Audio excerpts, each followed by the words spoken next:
అందరికీ నమస్తే అండి. పెనం పెట్టి ఆయిల్ వేసుకొని ఎర్రగడ్డ వేసుకొని ఎర్రగడ్డ కొద్దిగా వేగిన తర్వాత కరివేపాకు చెట్లో నుంచి ఫ్రెష్గా కోసుకుని వచ్చి వేసాను.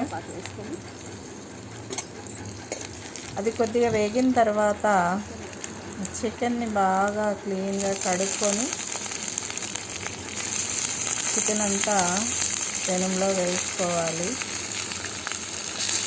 పెనంలో వేసుకున్న తర్వాత అందులో పసుపు వేసుకొని కొద్దిగా సాల్ట్ కూడా వేసుకోవాలి. పసుపు సాల్ట్ వేసుకొని ఇట్లంతా కలుపుకోవాలి. పెనుము బాగా వేడైపోయింది, అందులో మంట ఇరువైపులా వస్తూ ఉంది కాబట్టి పెనం బాగా వేడైపోయింది. మీరందరూ ఎవరైనా కానీ ఇట్లా ఆరు బయట తోటలో చేసేటప్పుడు జాగ్రత్త. మంట గాలి ఎక్కువ అయితే అట్లా ముందుకు వచ్చేస్తుంది.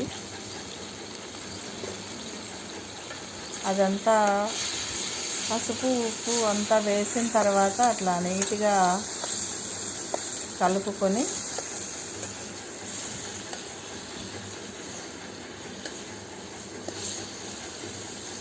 కలపకుండా ఉంటే చుట్టుపక్కల 2 సైడ్స్ మంట వస్తుంది కాబట్టి పెనుము అంతలికలా బాగా వేడైపోతుంది.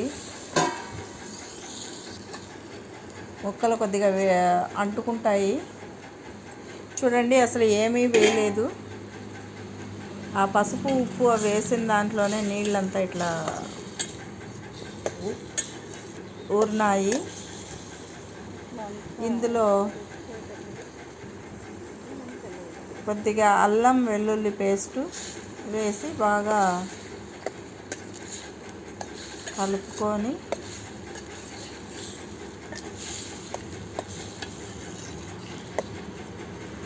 మూత పెట్టుకోవచ్చు.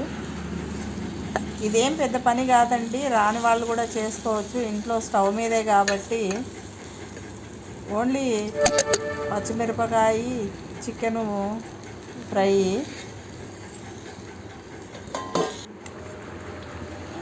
అందులో అప్పుడు నేను ఫస్ట్ ఎర్రగడ్డ వేసాను కాబట్టి మళ్ళీ అల్లం తెల్లగడ్డ పేస్ట్ వేసాను. ఇప్పుడు ఓన్లీ పచ్చిమిరపకాయలు మాత్రమే రోట్లో దంచుకొని తెచ్చాను.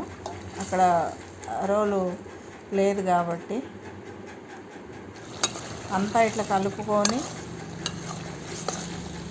కొద్దిసేపు మూత పెట్టుకోండి.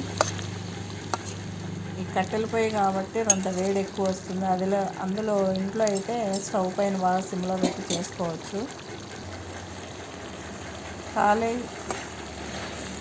బయట ఉండే పిల్లలు కూడా నీట్గా చేసుకోవచ్చు. మళ్ళీ పచ్చిమిరపకాయ పెట్టి వేసుకుంటే చాలా బాగుంటుంది. మసాలా ఏముండదు, చాలా బాగుంటుంది.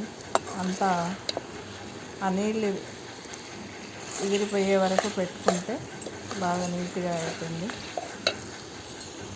వేరే కర్రీ కూడా ఏం అవసరం లేదు, ఆ కర్రీతోనే తినేయచ్చు, బాగుంటుంది. వీళ్ళంతా చూడండి వెయిటింగ్, ఇంకా పెట్టలేదనేసి భోజనము అయిపోయింది.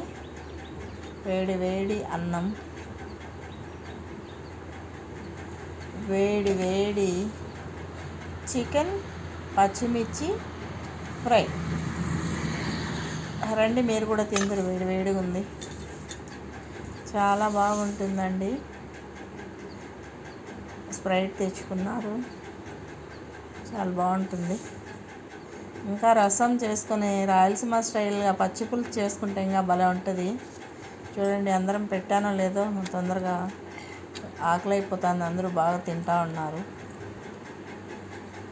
ఈ పచ్చని